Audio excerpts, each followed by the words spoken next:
भारत को जीतने के बाद अब बीजेपी का फोकस पूर्वी भारत पर है और पश्चिम बंगाल में ममता दीदी के गढ़ में इस वक्त मौजूद हैं गृह मंत्री अमित शाह और बीजेपी अध्यक्ष जेपी नड्डा, जहां पर लक्ष्य रखा गया है 35 सीटों को 2024 में जीतने का। इसके लिए 15 सदस्यीय प्रबंधन कमेटी का भी ऐलान कर दिया गया है। खास रिपोर्ट आपको दिखाते हैं।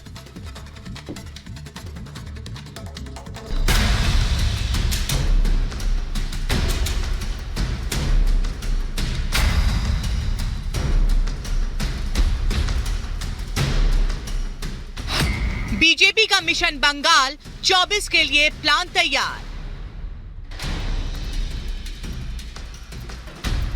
24 का रण 23 में प्लान सेट। बीजेपी तैयार, ममता पर सियासी वार।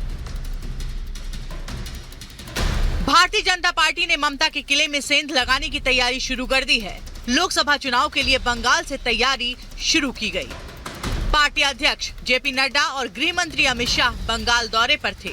इस दौरान उन्होंने प्रदेश के कोर ग्रुप के साथ बैठक की और शाह ने बंगाल विजय का नेताओं और कार्यकर्ताओं को मंत्र दिया।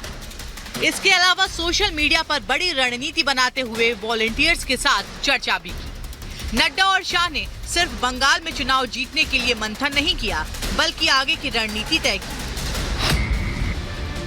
बीजेपी सूत्रों के मुताबिक 2024 के लिए बीजेपी ने पश्चिम बंगाल की 42 लोकसभा सीटों में से 35 पर जीत दर्ज करने का टारगेट रखा है। इसके लिए 15 नेताओं की टीम बनाई गई, जो प्रचार की रणनीति तय करेगी, जो उम्मीदवारों के चयन में भी शामिल होगी। श्यामा मुखर्जी की भूमि से अमित शाह ने सोनार बांग्ला की बात कही।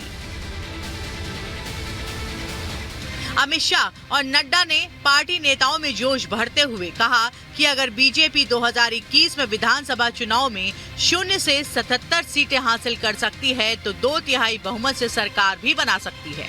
इस दौरान शाह ने बंगाल के सीएम ममता को घेरा।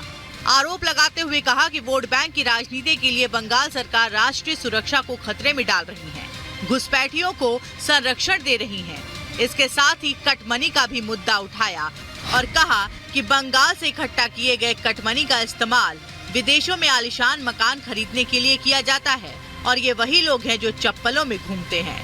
अमित शाह ने सीएए को लेकर शरणार्थियों को गुमराह करने का बंगाल सरकार पर आरोप लगाया। पश्चिम बंगाल में भारतीय जनता अमित शाह और नड्डा ने पार्टी नेताओं में जोश भरते हुए कहा कि अगर बीजेपी 2021 में विधानसभा चुनाव में 0 से 77 सीटें हासिल कर सकती है तो 2/3 बहुमत से सरकार भी बना सकती है। इस दौरान शाह ने बंगाल के सीएम ममता को घेरा। आरोप लगाते हुए कहा कि वोट बैंक की राजनीति के लिए बंगाल सरकार राष्ट्रीय सुरक्षा को खतरे में डाल रही है, घुसपैठियों को संरक्षण दे रही है। इसके साथ ही कटमनी का भी मुद्दा उठाया और कहा कि बंगाल से इकट्ठा किए गए कटमनी का इस्तेमाल विदेशों में आलीशान मकान खरीदने के लिए किया जाता है और ये वही लोग हैं जो चप्पलों में घूमते हैं। अमित शाह ने सीएए को लेकर शरणार्थियों को गुमराह करने का बंगाल सरकार पर आरोप लगाया। पश्चिम बंगाल में भारतीय जनता